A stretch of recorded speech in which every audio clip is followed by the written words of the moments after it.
100కు పైగా దీర్ఘకాలిక సమస్యలకు ఎటువంటి ఆపరేషన్ దుష్ప్రభావాలు లేకుండా హోమియోపతి చికిత్స.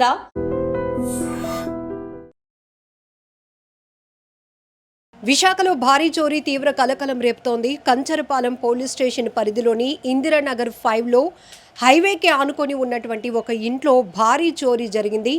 గుర్తు తెలియని దుండగులు ముగ్గురు చొరబడి 73 ఏళ్ల వయసు ఉన్నటువంటి ఒక పెద్ద ఆవిడ్ని, 18 ఏళ్ల వయసు ఉన్నటువంటి ఈ అబ్బాయిని ఇద్దరిని కూడా తాళ్లతో కట్టేసి ఇంట్లోకి చొరబడి ఇంట్లో ఉన్నటువంటి 10 తులాల బంగారం, 3 లక్షల నగదును దోచుకెళ్ళిపోయారు కారులో.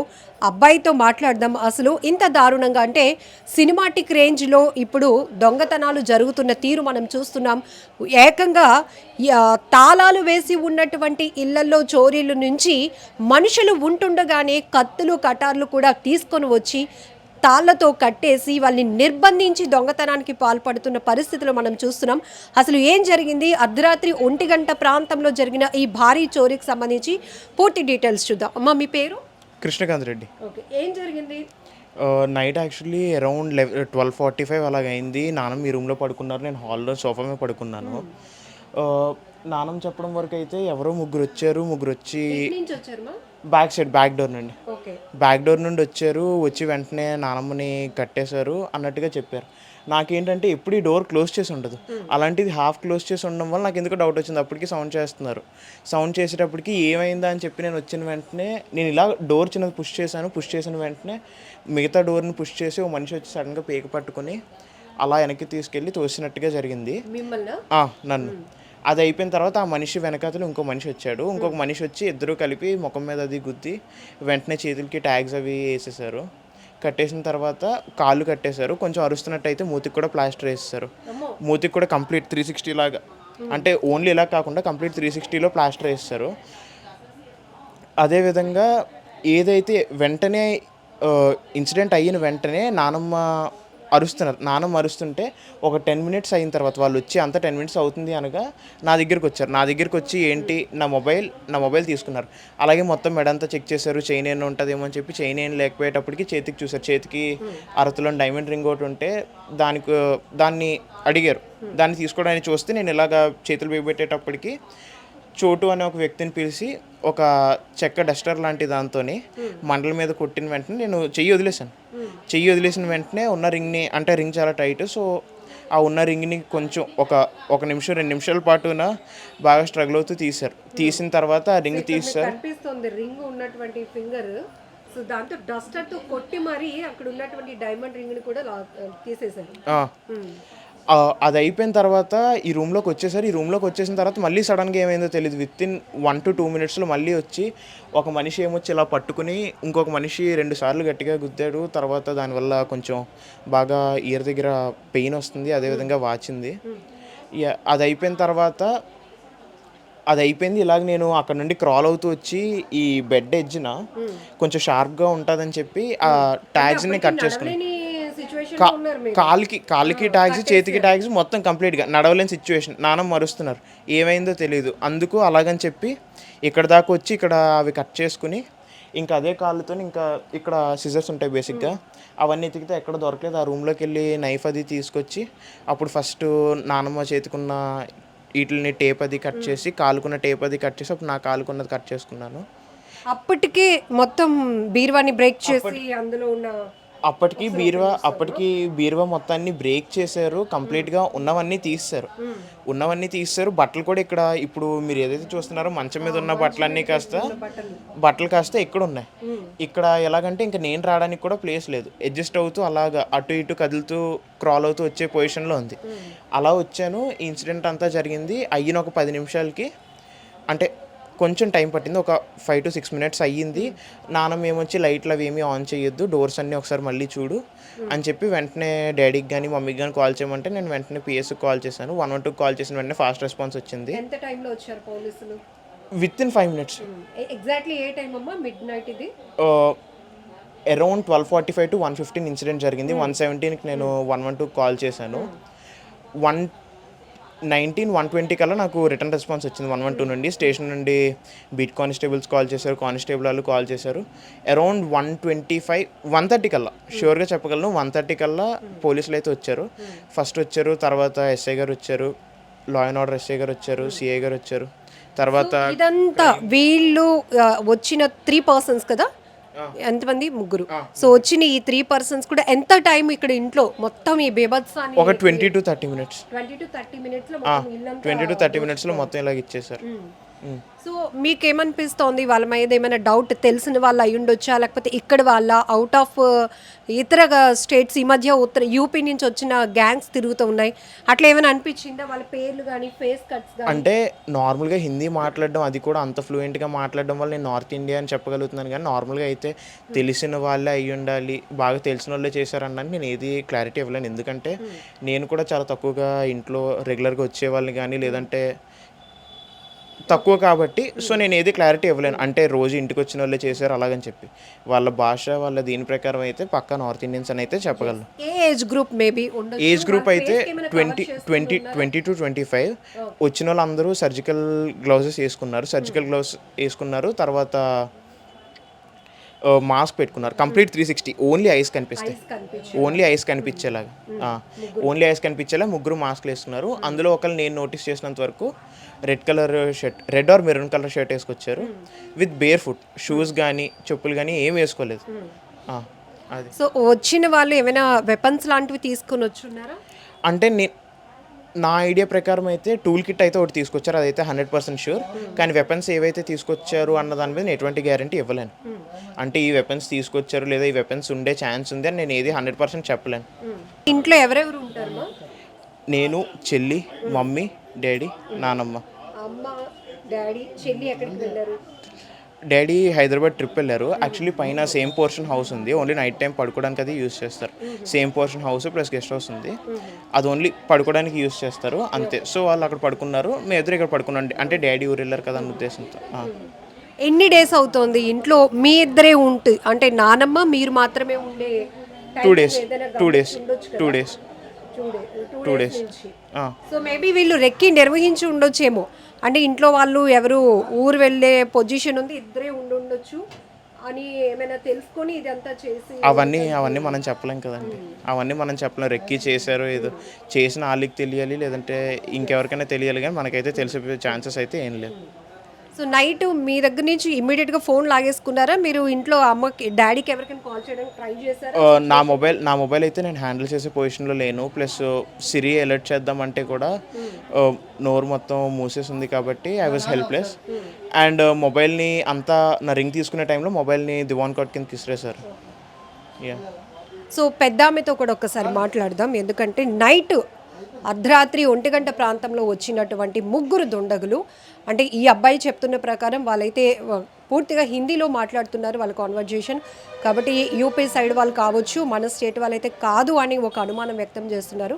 ఇంట్లో ఒక 2 రోజుల నుంచి కూడా కేవలం 73 సంవత్సరాల వయసు ఉన్నటువంటి పెద్ద ఆమె, ఈ అబ్బాయి ఇప్పుడు మనతో మాట్లాడిన అబ్బాయికి 18 years, తను మాత్రమే ఉంటున్నారు. నైట్ వచ్చినటువంటి ముగ్గురు ఒక 20 to 30 minutesలో ఇల్లు మాత్రం బీభత్సం సృష్టించారు. అలానే వచ్చిన వాళ్ళు కేవలం నగలు డబ్బు దోచుకొని వెళ్ళడమే కాదు, ఇంట్లో ఉన్నటువంటి మనుషుల్ని కూడా ఏ రకంగా హింసించారు అనేది అబ్బాయి చెప్పిన మట్టి చూస్తే సినిమాటిక్ రేంజ్లో ఈ భారీ చోరీ జరిగిందని 100% మనం చెప్పొచ్చు. ఆమెను వృద్ధురాల్ని ఇక్కడ కట్టేసి ఆ అబ్బాయి బయటను పడుకుంటే ఆ హాల్లో పడుకున్న అబ్బాయిని ప్లాస్టర్ వేసి నోటికి అంటే అరవలేకుండా, అలాగే నెక్కి, అలానే సెల్ ఫోన్ హ్యాండిల్ చేయడానికి వీలు లేకుండా దివానా కాట్ కిందకి ఇసిరేసి ఆ అబ్బాయి 2 కాళ్ళు చేతులు కట్టేసి ఇట్లాంటి వాతావరణం క్రియేట్ చేసినటువంటి పరిస్థితులు ఇప్పుడు పోలీసులకు పెద్ద సవాల్గా మారింది ఈ భారీ చోరీ.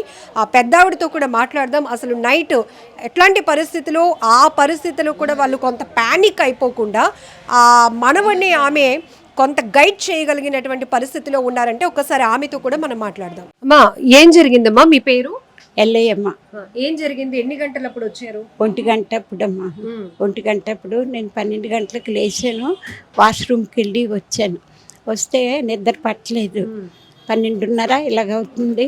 అప్పుడు నాకు ఈ శబ్దం వచ్చింది, తలుపు తీసినట్టు శబ్దం. ఈ తలుపు తీసినట్టు శబ్దం వస్తే చూశాను. చూస్తే ముందు 2 నిలబడ్డారు, తర్వాత ఒకడు 22, 23 సంవత్సరాలు ఉంటాయి, తెల్లగా ఉన్నారు, పొడవుగా ఉన్నారు, హిందీలో మాట్లాడుతున్నారు. అయితే వాడు రాగానే వచ్చి ఇక్కడికి వచ్చి ఇక్కడ నిలబడగానే "ఆ" అని కేకలేశాడు. కేకలేస్తే వాడొచ్చి నా 2 కళ్ళు మూసాడు. మీరు కేకలు వేసింది మనవడికి వినిపించిందా హాల్లో? వినబడదమ్మా, అక్కడికి తలుపేస్తే వినబడదమ్మా. అయితే అనగానే 2 కళ్ళు మూసాడు. ఒకడొచ్చి ఇంకొకడొచ్చి చోటు చోటు అన్నాడమ్మా. అంటే ఆడొచ్చి ప్లాస్టర్, వెడల్పు ప్లాస్టర్లు ఉన్నాయి కదమ్మా, ఆ వెడల్పు ప్లాస్టర్ వాడు పట్టుకొచ్చి టపా టపా టపా చెప్పడం.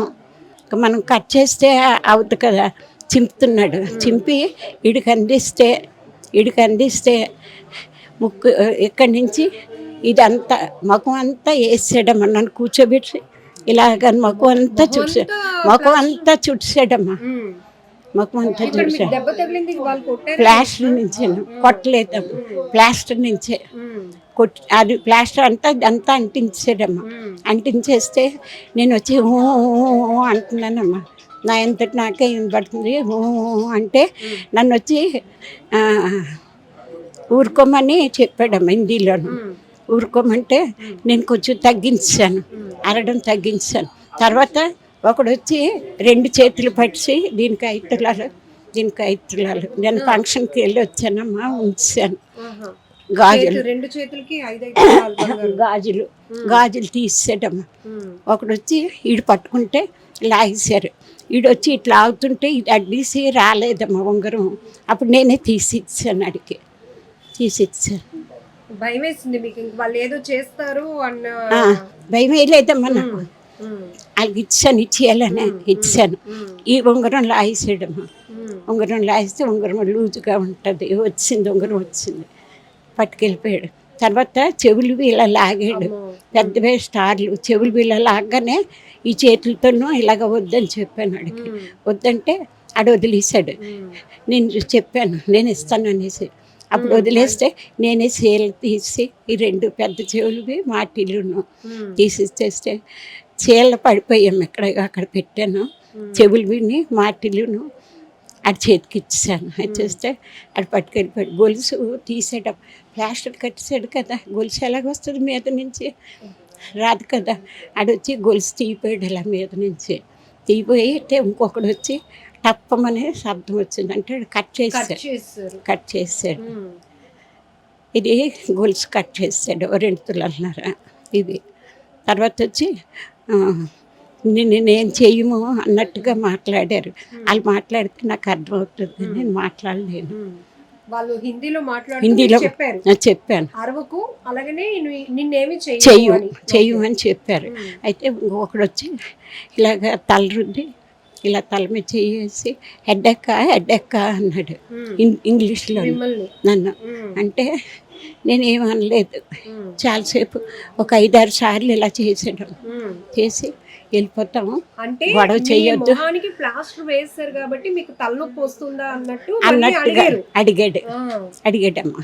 తెలివైనోడు కదా. అడిగితే నేనేం మాట్లాడలేదు.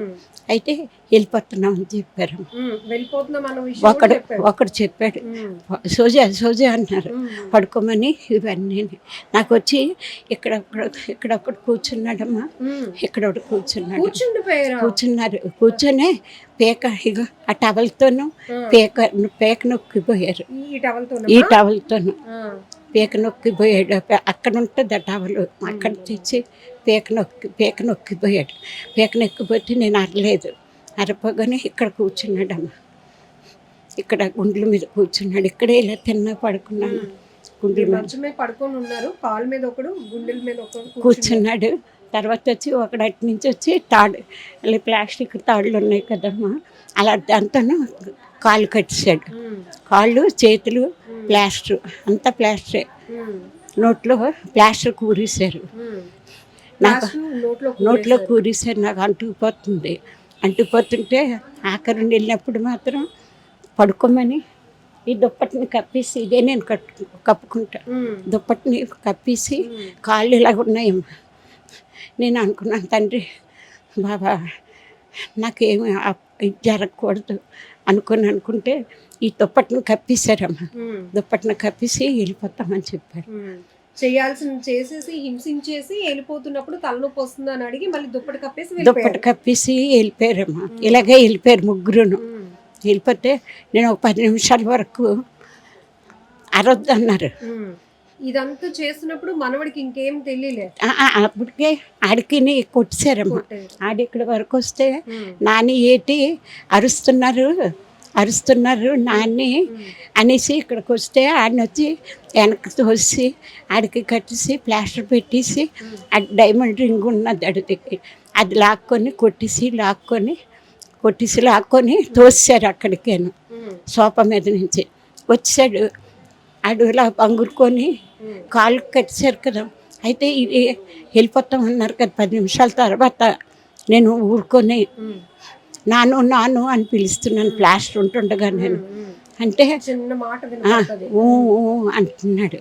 అమ్మో నాకు మనం నేట్ చేశారు తండ్రి అని ఆ బాబాకి దాన్ని పెట్టుకొని చూస్తే నేను నాను చూడమ్మా అంటే నాని అనేసి నా మనవడికి ఇక్కడికి వచ్చి ఏడిస్తే బాబు కత్తి రంగులు ఉంటుంది, కత్తి తీనైనా కట్ చేసినైనా అనేసి అంటే నాకు చేతులు కట్ చేసి కత్తి టేప్ కట్ చేసాడు.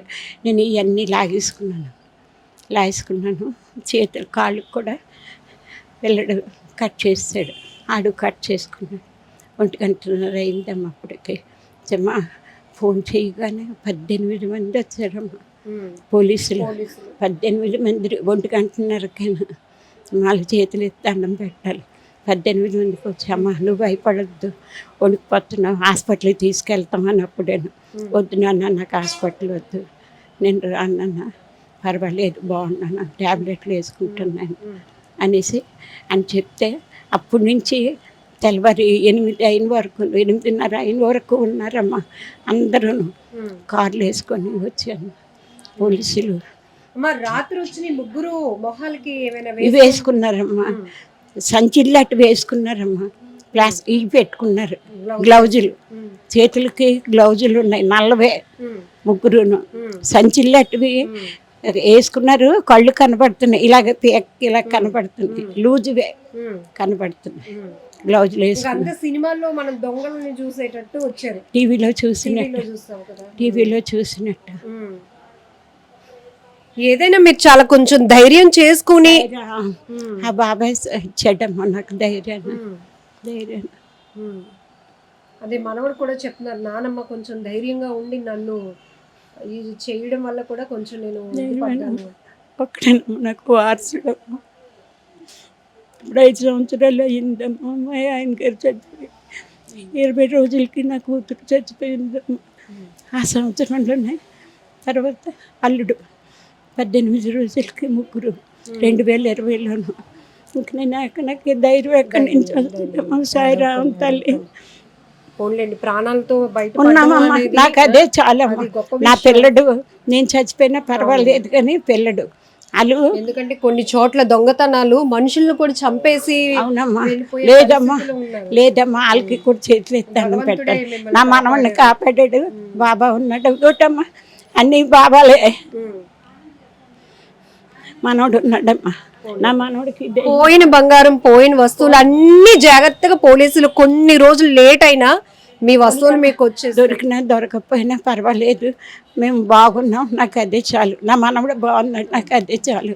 ఆయన కొట్టేశారు, చెవులో రక్తం వచ్చిందమ్మా. అప్పుడు 5 గంటల వరకు అలా రక్తం ఉన్నది, చెవి నొప్పి వస్తుందమ్మా. అంతేనమ్మా. కానీ మేమెవరికి అన్యాయం చేయలేదమ్మా. నేను వాళ్ళైతే తెలిసిన వాళ్ళు కాదు, వాళ్ళ భాష కానీ లేదమ్మా. మనం మనోళ్ళు హిందీ మాట్లాడితే ఒక రకంగా ఉంటుందమ్మా. నాకు తెలుసు వచ్చిన అన్నట్టుగా ఉంటుంది. అలా కదమ్మా.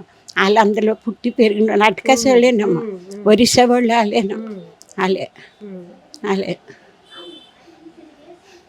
మామగారు చెప్తున్నట్టు ఈ మధ్య రీసెంట్ గానే బవేరియా గ్యాంగ్ లో కీలకమైన ముఠా సభ్యుడిని కూడా విశాఖ పోలీసులు చాకచక్యంగా పట్టుకున్నారు. దానికోసం సిఐఎస్ఐ వాడితో ఫ్రెండ్షిప్ చేసి ట్రాప్ చేసి వైజాగ్ తీసుకొచ్చి వాడి ద్వారా ఇట్లాంటి మారణ ఆయుధాలతో తిరుగుతూ దొంగతనాలకు నేరాలకు తెగబడుతున్నటువంటి ఒక కీలకమైన ముఠా సభ్యుడు ధర్మేంద్ర కుమార్ని పట్టుకున్న 2 days ఇంకా 48 గంటలు కూడా గడవక ముందే విశాఖలో భారీ చోరీ తీవ్ర కలకలం రేపుతోంది. ఒక ఇంట్లో, అది కూడా హైవేకి ఆనుకొని ఉన్నటువంటి ఇందిరానగర్ 5 కంచరపాలెం పిఎస్ లిమిట్లో ఉన్నటువంటి ఒక ఇంట్లో అర్ధరాత్రి 1 గంట ప్రాంతంలో చొరబడ్డ 3 దుండగులు ఎంత బీభత్సాన్ని సృష్టించారంటే మామగారు 73 ఏళ్ల వయసులో కూడా తను చాలా ధైర్యం తెచ్చుకొని భగవంతుడు ఉన్నాడు, మమ్మల్ని ప్రాణాలతో వదిలేస్తే చాలు, నన్ను నా మనవడిని ఏ వస్తువులు పోయినా పర్వాలేదు అనేటటువంటి ఆమె ధైర్యం కూడా, మనోధైర్యం వల్ల కూడా వాళ్ళు ఏంటంటే మొత్తం పాపం ఎన్ని రకాలుగా హింసించాలో అన్ని రకాలుగా వాళ్ళని హింసించి ఇంట్లో ఉన్న 10 తులాల బంగారాన్ని, 3 లక్షల నగదుని, మొత్తం 13 తులాల బంగారాన్ని, 3 లక్షల నగదును, కొన్ని వస్తువులు కూడా వాళ్ళు దోచుకొని వెళ్ళిపోయినటువంటి పరిస్థితి. దీనికోసం ఇప్పటికే విశాఖ నగర పోలీస్ కమిషనర్ ఆధ్వర్యంలో క్లోజ్ టీమ్ అయితే రంగంలోనికి దిగడం జరిగింది. మీ కారేనండి? కారు తీసుకెళ్ళిపోయారు. కారు ఇప్పుడు పోలీసులు ఫోన్ చేశారు, అక్కడ మధురవాడ దగ్గర ఎక్కడో ఉన్నది అనేసి ఉన్నది, కారు దొరికిందమ్మా. కారు సో దొంగతనం చేయడమే కాకుండా వీళ్ళ కారులోనే వాళ్ళు ఎస్కేప్ అవడానికి కూడా ఉపయోగించినటువంటి పరిస్థితి. కార్ కేసు కారు బండివి ఇక్కడే పెడతాడు బాబు. బాబు హైదరాబాద్ వెళ్ళాడమ్మా, మొన్న సాటర్డే వెళ్ళాడు, రాత్రి ఇలా జరిగింది. బాబు కూడా వచ్చాడు, ఫ్లైట్లో వచ్చాడు బాబు. తాళాలు ఇక్కడవి తీసుకుని వెళ్ళిపోయారు తాళాలు. సో ఇక్కడ కార్ కేసు ఉంటే కార్ కూడా తీసుకొని వెళ్ళిపోయినటువంటి పరిస్థితి. ఇప్పటికే వీళ్ళ కోసం పోలీస్ టీం అయితే రంగంలోనికి దిగింది. ఖచ్చితంగా వాళ్ళందరినీ పట్టుకునే పనిలో పోలీసులు సీరియస్గా ఉన్నారు.